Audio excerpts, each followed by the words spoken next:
আমাদের চলার পথে প্রত্যেক দিনই প্রায় হাজার রকম বাধা বিপত্তি আসে। তো আমাদের উচিত সব বাধা অতিক্রম করে নিজের সফলতাটাকে ধরে রাখার চেষ্টা করা। আসসালামু আলাইকুম, কী অবস্থা সবাই, কেমন আছেন? আশা করছি সবাই অনেক অনেক ভালো আছেন। আলহামদুলিল্লাহ, আমরাও ভালো আছি। এই তো সকালে উঠে দেখলাম খুবই সুন্দর একটা বৃষ্টি ওয়েদার। তো বৃষ্টির ওয়েদারে কিন্তু এক কাপ চা না খেলে একদমই চলে না। আমাদের সকালে নাস্তাটা খেয়ে ফেলেছি, এখন একটু বসে চা খেয়ে নেব। চাটা খাবার পর আমি আমার বেডের চাদরটাকে চেঞ্জ করে নিলাম। সপ্তাহে আমি একবার চেষ্টা করি বেডের চাদরটা চেঞ্জ করে নেওয়ার।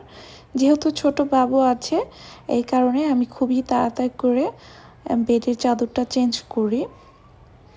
দেখা গিয়েছে বেশি ময়লা হলে আমি এর আগেও কিন্তু চেঞ্জ করে ফেলি। তো বেডশিটটা চেঞ্জ করতে করতে হাতে আর টুকিটাকি কাজ ছিল, এগুলো শেষ না হতে হতে দেখলাম আবারও কি সুন্দর রোদের একটা ঝলক উঠেছে। তো এখন আমি রান্না করতে এসেছি, রান্নাঘরে এসে দেখি এত সুন্দর একটা রোদ।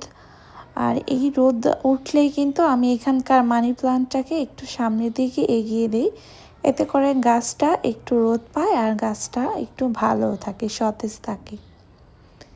তো এখানে দুপুরে আজকে আমি একদম ঝটপট করে রান্না করে নিয়েছি দুইটা আইটেম। চিংড়ি মাছটা খুবই ছোট ছিল, এই কারণে আমি এগুলোর খোসাটা ছাড়িয়ে দিয়েছি। আর এই তো রান্না করতে করতে আমি কিন্তু একটু বারান্দায় এসেছিলাম। দেখুন আমার গাছে একটা থোকা অ্যাডিনিয়ামের ফুল এসেছে, মাশাল্লাহ। অ্যাডিনিয়ামটা অনেক ভালো ফুটছে ইদানিং। তো এই তো বারান্দা থেকে এসে আমি রান্নাটাও ঝটপট করে নিয়েছি। আজকে রান্নাটা কী করেছে অবশ্যই দেখতেই পেয়েছেন। ভাবলাম প্রত্যেক দিন আর রান্নাবাড়া না দেখাই, তাহলে আমার আপুরাও বিরক্ত হয়ে যাবে। এই তো আমার গাছেদের খাবার আমি একটু রোদে দিলাম। আমার গাছেদেরকে আমি চা পাতা আর ডিমের খোসা দিয়ে থাকি। তো এগুলোকে প্রথমে আমি খুব ভালোভাবে রোদে শুকিয়ে নিই, এরপর গাছের গোড়ায় ব্যবহার করি। তো এই যে বিকেলের দিকে আমার বাবাটা আবদার করলো একটা কেক খাবে। তো ঘরে থাকা কিছু উপকরণ দিয়ে ছোট্ট একটা কিউট কেক ওকে বানিয়ে দিয়েছিলাম।